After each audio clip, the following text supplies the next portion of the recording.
क्या आपने ये कभी सोचा है कि आज से 350 करोड़ साल बाद हमारा सोलर सिस्टम कैसा होगा और क्या उस वक्त भी हमारी जमीन पर इंसान मौजूद होंगे? हमारा सूरज जो हमारे सोलर सिस्टम का सेंट्रल स्टार है, उसकी एज सिर्फ 450 करोड़ साल ही बाकी है। सूरज के अंदर हर सेकंड में 70 करोड़ टन हाइड्रोजन हीलियम में बदल रही है। इस प्रोसेस को न्यूक्लियर फ्यूजन कहते हैं। इसी प्रोसेस की वजह से सूरज हर सेकंड में 50 करोड़ मैटर को एनर्जी में बदल रहा है। एक सेकंड में सूरज इतनी ज्यादा एनर्जी को प्रोड्यूस करता है।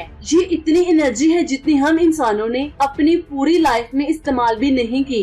ये बात आप जान ले कि मुसलसल एग्जॉस्ट होते मैटर के साथ हमारा सूरज भी हल्का हो रहा है। एक दिन ऐसा आएगा जब सूरज में मौजूद सारी हाइड्रोजन हीलियम में बदल चुकी होगी। ये वो दिन होगा जब हमारे सूरज की कोर कोलैप्स होने लगेगी और outer layer weak gravitational force की वजह से एक्सपैंड हो जाएगी। सूरज का साइज बढ़ने की वजह से ये एक रेड जायंट स्टार में बदल जाएगा। इस वक्त सूरज की आउटर लेयर जमीन के ऑर्बिट को क्रॉस कर चुकी होगी। मतलब कि मरकरी, वीनस और जमीन तीनों ही सूरज के अंदर समा जाएंगे और जमीन का खात्मा पक्का होगा। ये सिर्फ जमीन पर मौजूद लाइफ का खात्मा नहीं है, बल्कि सूरज का खात्मा भी शुरू है। जब सूरज की सरफेस का टेम्परेचर बढ़कर 10 करोड़ डिग्री सेल्सियस तक पहुंच जाएगा, उस वक्त हाइड्रोजन के फ्यूजन से बनने वाला हीलियम कार्बन में बदलने लगेगा। जैसे ही वक्त के साथ साथ सूरज में मौजूद हीलियम खत्म होने लगेगी, तो इसका एक्सपेंशन बढ़ जाएगा। सूरज से सोलर विंड्स बहुत तेज निकलेंगी, जो सोलर सिस्टम के तमाम प्लैनेट्स के एटमॉस्फेयर को खत्म कर देंगी।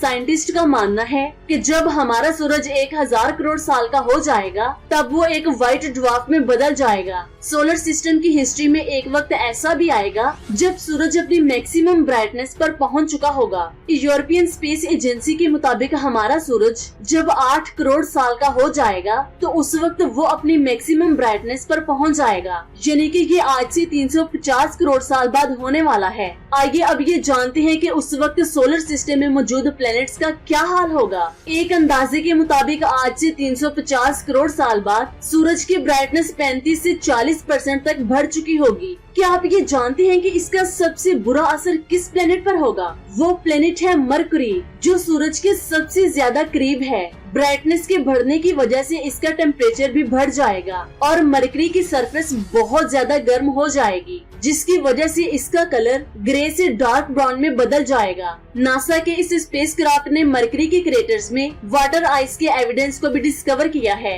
लेकिन जब सूरज अपनी मैक्सिमम ब्राइटनेस पर होगा ना, तब मरकरी की ये आइस भी इवेपोरेट हो जाएगी। इतनी इंटेंस हीट की वजह से मरकरी का डे एंड नाइट साइकिल भी इफेक्ट होगा। इसका डे टेम्परेचर बहुत ज्यादा हाई होगा और नाइट टेम्परेचर में बर्फ जमने वाली सर्दी होगी। क्या आपने कभी मरकरी की टेल के बारे में सुना है? मरकरी के थिन एटमॉस्फेयर में सोडियम की मिकदार बहुत ज्यादा है। जब सूरज की रेज इसके एटमॉस्फेयर में इंटर होने लगती हैं, तो ये सोडियम ग्लो करते हुए आउटर स्पेस में जाने लगता है, जिसकी वजह से मरकरी की टेल बनती है। लेकिन आज से 350 करोड़ साल बाद जब मरकरी पर सूरज की रेज बहुत ज्यादा बढ़ जाएंगी, तब जमीन पर रहने वाले लोगों को इसकी टेल बहुत ज्यादा लंबी दिखाई देगी। जरा सोचिए, क्या उस वक्त इंसान जमीन पर जिंदा होंगे? ये जानने के लिए हमें वीनस के बारे में जानना होगा। आज वीनस सोलर सिस्टम का सबसे गर्म प्लेनेट है और इसकी मेन रीजन इसके डेंस बादल हैं।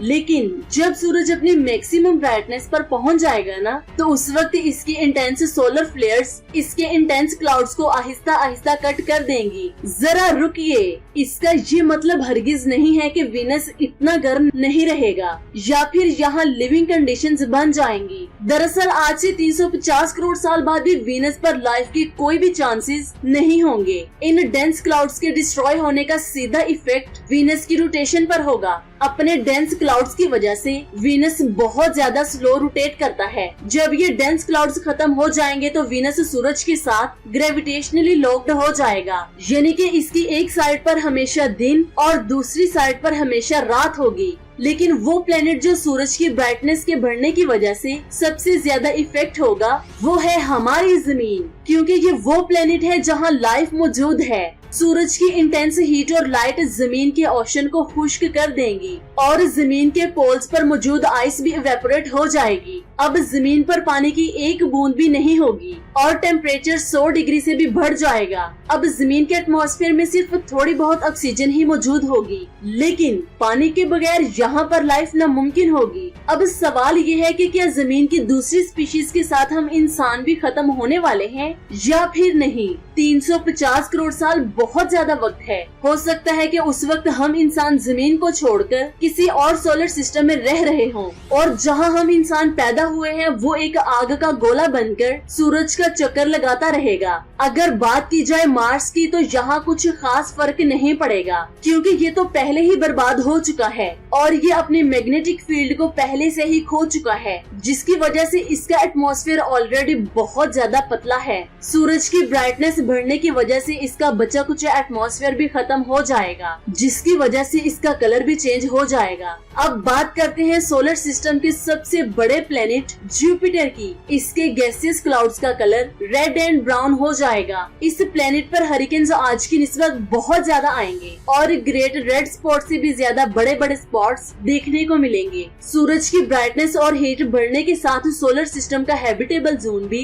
चेंज हो जाएगा। आज इसका हैबिटेबल जोन जमीन के करीब मौजूद है, लेकिन आज से 350 करोड़ साल बाद ये जुपिटर के मून्स पर होगा। अगर हम इंसान यूनिवर्स में ज्यादा दूरी तक न जा सके तो शायद उस वक्त यही मून्स हमारे रहने के काम आएंगे। इसके साथ ही सैटर्न भी रेडिश कलर का हो चुका होगा और इसके मून्स पर लिविंग कंडीशंस डेवलप होने लगेंगी। नासा की वेबसाइट पर मौजूद इस आर्टिकल में ये बताया गया है कि आने वाले 30 करोड़ सालों में सैटर्न के रिंग्स खत्म हो जाएंगे। ऐसा सूरज की ब्राइटनेस बढ़ने की वजह से नहीं होगा, बल्कि इसकी वजह सैटर्न की ग्रेविटी होगी, जो वक्त के साथ साथ इन रिंग्स को अपने साथ मिला लेंगी। यूरेनस के इन मून्स पर भी हम इंसान जाकर रह सकते हैं। आज जिन मून्स पर आइस जमी हुई है वो टेम्परेचर के बढ़ने की वजह से वाटर में बदल जाएगी और इंसानों के पास सर्वाइव करने के तमाम रिसोर्सेज मौजूद होंगे। नेपच्यून के मून ट्राइटन की स्टडी से ये पता चला कि इस मून पर भी वाटर की प्रेजेंस मौजूद है और फ्यूचर में यहाँ ह्यूमन सिविलाइजेशन भी रह सकती हैं। आज से 350 करोड़ साल बाद भी नेपच्यून पर कोई खास चेंजिंग देखने को नहीं मिलेगी। इसके पीछे की वजह इसका डिस्टेंस है। नेपच्यून सूरज से इतना दूर है कि यहाँ सनलाइट बहुत कम पहुँचती है। अब ये बात तो वाज़ेह है कि जैसे जैसे सूरज का साइज बढ़ेगा वैसे ही इनर सोलर सिस्टम तबाह होता जाएगा और दूसरी तरफ आउटर सोलर सिस्टम के प्लैनेट्स एक न्यू एरा में कदम रखेंगे, जहां लिविंग कंडीशंस और उनका कंप्लीट डोमिनेशन होगा। इस बात से पता चलता है कि हमारी जमीन कितनी लकी है। यहाँ लाइफ भी इसीलिए मौजूद है क्योंकि ये सूरज से परफेक्ट डिस्टेंस पर मौजूद है। यहाँ वाटर और ऑक्सीजन भी मौजूद है। ये बात आप जान ले कि 350 करोड़ साल पहले ही हमारी जमीन से लाइफ का खात्मा शुरू हो जाएगा। अगर हम इंसानों को सरवाइव करना है तो हमें कोई दूसरा प्लेनेट ढूंढना होगा। वैसे आप इसके बारे में क्या सोचते हैं नीचे कमेंट्स करके जरूर बताएं। अपना बहुत सारा ख्याल रखें, दुआओं में याद रखें। अल्लाह हाफिज।